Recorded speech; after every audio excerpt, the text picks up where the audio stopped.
Angry Rice, star of The Last Thing He Told Me, excels at keeping secrets. I truly tried to persuade Angry Rice to provide some information about Mean Girls, the musical. Cameos, spoilers, anything. The next movie-turned-Broadway hit-turned-movie, which is presently in production, has an actor playing Katie who has a lot of experience keeping quiet. After all, the MCU is renowned for its secrecy, and her breakthrough role as Betty Brant appeared in Spider-Man: Homecoming and Far From Home. She tells Stylecaster via Zoom, "I wish I could tell you, but my Marvel training has served me well." It acts as a bridge into her most recent finished piece, The Last Thing He Told Me on Apple TV+, notwithstanding how ineffective my nudging was, a captivating and engaging version of the same titled best-selling book by Laura Dave. It's what she and I have chosen to discuss on our conversational date. Her character, Bailey, is Hannah's resentful stepdaughter. Hannah's husband abruptly vanishes when his company is brought down for securities fraud and his enigmatic past is revealed. In one of the early scenes, Rice's Bailey is practicing the song Anyone Can Whistle by Stephen Sondheim for her high school musical. She admits, "I was so scared to do it. That was when I started taking vocal lessons," the speaker said. When The Last Thing He Told Me's filming came to an end, Garner prodded Rice about what's next in her career. Unbeknownst to Rice, it would hint to her selection for the brand new production of Tina Fey's cherished screenplay. "What do you want for yourself next?" she asked. "What do you hope happens?" And I told her, "This was so dramatic. I just want to do something fun and happy. I have no idea, maybe a musical," Rice reflects. The audition for Mean Girls, the musical, then arrived in my inbox a few weeks later, and I thought, this is great. I genuinely believe that it arrived on schedule, like it does so frequently in Hollywood.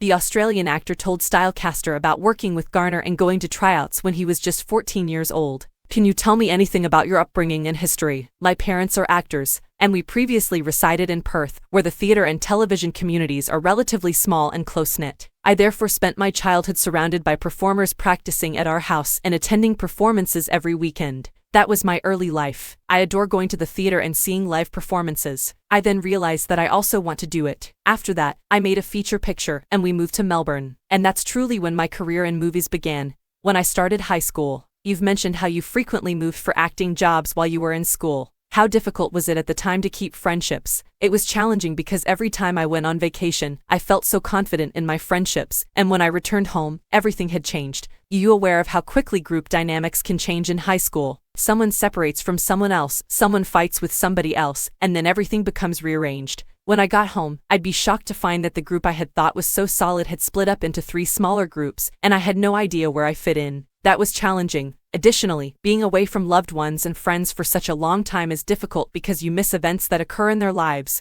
such as birthdays and significant occasions. It was challenging, but because I still keep in touch with so many of the friends I made in high school, I'm quite appreciative of them. How is working with Jen Garner? She is an amazing collaborator. I thoroughly enjoyed working with her because she is so devoted and knowledgeable. The book was with her at all times. She carried around this dojered, highlighted book like every day. Even when we conducted interviews, she still had it. She is a very nice and lovely person as well as an actor, and she is always up for working together and discussing scenes. The trust I felt she had in me while we were working together made me love working with her even more. We were able to explore those more uncomfortable, tension-filled situations because we had that basis. Although Bailey and Hannah initially seemed completely cut off from one another and enraged by everyone and everything, it eventually, at least, I hope this is how it tracks for the audience, really gives you somewhere to go. Thus, by the final episode, we have witnessed their full transformation from being complete opposites and adversaries to being a mother and daughter.